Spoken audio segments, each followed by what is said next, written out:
اب چمگوئیاں یہ ہو رہی ہیں کیا پی ٹی آئی کو بلایا جائے گا؟ اگر پی ٹی آئی کو بلایا جائے گا تو کون سا وفد شامل ہوگا؟ اس پر بہت سے سوالات اٹھ رہے ہیں۔ پی ٹی آئی نے مطالبہ کر دیا کہ عمران خان کو بلایا جائے اس آل پارٹیز میں، کیونکہ ایک مقبول لیڈر ایک بڑی پارٹی کا سربراہ ہے، تو وہ کیسے آ سکتے ہیں؟ انہیں اس کا مطلب راستہ بھی بتایا، فارمولہ بھی دے دیا کہ پیرول پر رہائی کر کے ان کو لایا جائے اجلاس میں۔ اپنی طرف سے تو انہیں بڑی آسانی سے بات کر دی، لیکن ایسا لگتا نہیں، ممکن نہیں۔ اچھا، اگر ایسا نہیں ہوتا پھر کیا ہوگا؟ کوئی وفد ملاقات کرے گا تو وہ وفد جو ہے وہ چیئرمین کیسے نامزد کرے گا، پھر چیئرمین سے ملاقاتوں کی بات ہوگی، پھر جو وفد آگے باتیں کرے گا پھر وہ باتیں جا کے چیئرمین کو بتائے گا، پھر چیئرمین اس کی منظوری دے گا، پھر واپس آئے گا، یعنی ڈیلے ٹیکسس ہوگا۔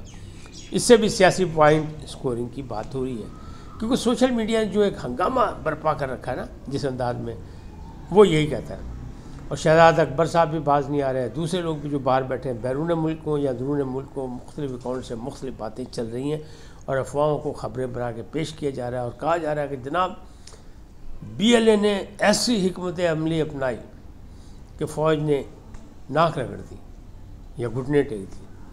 اور بھائی غلط فہمی ہے یہ پاکستان کی فوج ہے جو دنیا بھر میں مانی جاتی ہے اور دنیا بھر میں امن قائم کرنے کے لیے اس کی بڑی خدمات ہیں۔ اقوام متحدہ میں سے پوچھیں، بی ایل اے جو ہے وہ دہشت گرد تنظیم ہے، ملکی نہیں، بین الاقوامی طور پر ڈکلیئر ہے، اقوام متحدہ نے بھی کہا ہے۔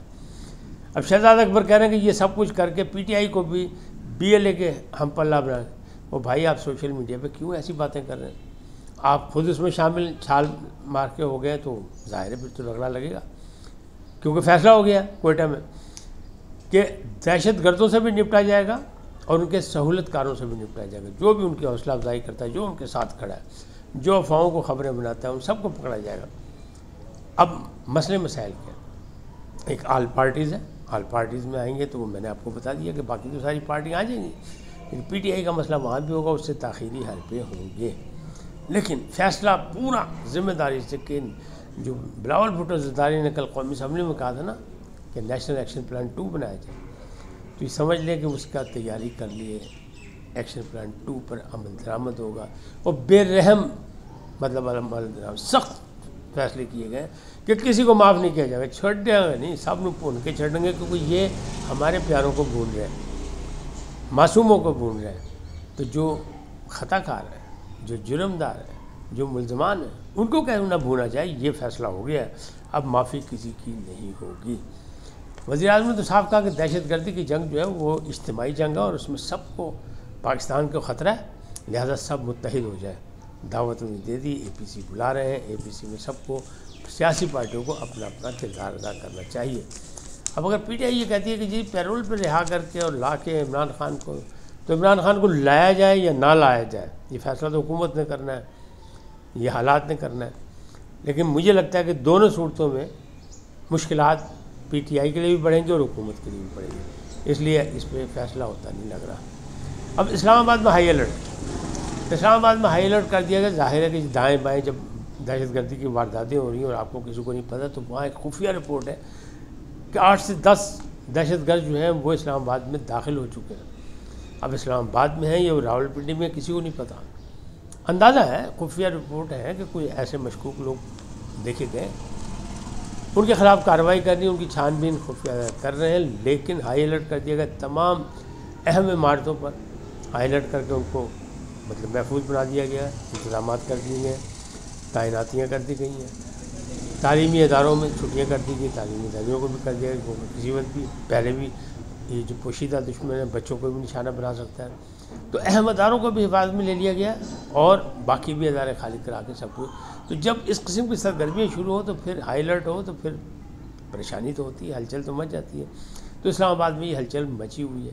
بی ایل اے خوش ہوگا کہ دیکھو جی ساڈی دہشت ہی بڑی ہے، لیکن اسے یہ نہیں پتہ پاک فوج کی دہشت کتنی ہے۔ پاک فوج جب اب اجازت مل گئی اسے اور جب وہ سرگرم ہوگی تو پھر ضرب عزم اور رد الفساد۔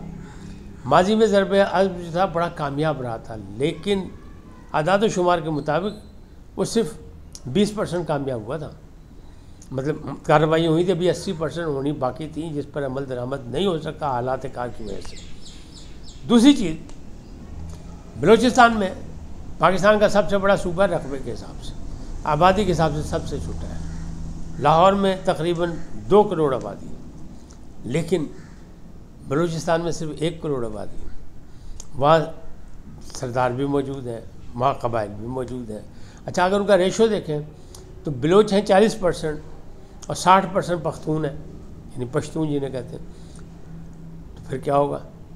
ہونا ہی چاہیے حکومت ایسے مسئلے مسائل بنائے، ایسے منصوبے بنائے کہ ان جو 1 کروڑ افراد ہیں نا، ان کے آخری حد تک مدد کی جا سکے، تاکہ یہ جو ان کو اکسانے والے ہیں، جو غریبوں کو بہکاوا دے کے ریاست کے خلاف استعمال کر رہے ہیں، ان کے ہمیشہ کے لیے جن کا مکو ٹھاپتا جائے۔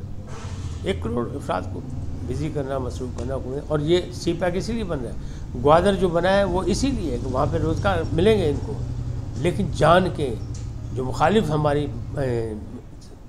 مطلب پارٹیاں ہیں، جو گروپ ہے، وہ نہیں چاہتے پاکستان مستحکم ہو جائے، پاکستان پاؤں پہ کھڑا ہو جائے، اس لیے وہ جان کے یہ حرکتیں کر رہے ہیں، اور یہ حرکتیں کامیاب نہیں ہوں گی۔ پاک فوج نے فیصلہ کر لیا، حکومت نے فیصلہ کر لیا کہ اب بے رحم مقابلہ دہشت گردوں کا بھی کیا جائے گا اور ان کے سہولت کاروں کا بھی کیا جائے گا۔ اس وقت تک اتنی، پھر ملیں گے نئے موضوع کے ساتھ۔ جاتے جاتے آپ سے درخواست، آئیے ان کو سبسکرائب کریں، لائک کریں، گھنٹی کا بٹن دبانا بھولیں، اور اپنی قیمتی رائے کا اظہار اپنی شخصیت کے مطابق کریں۔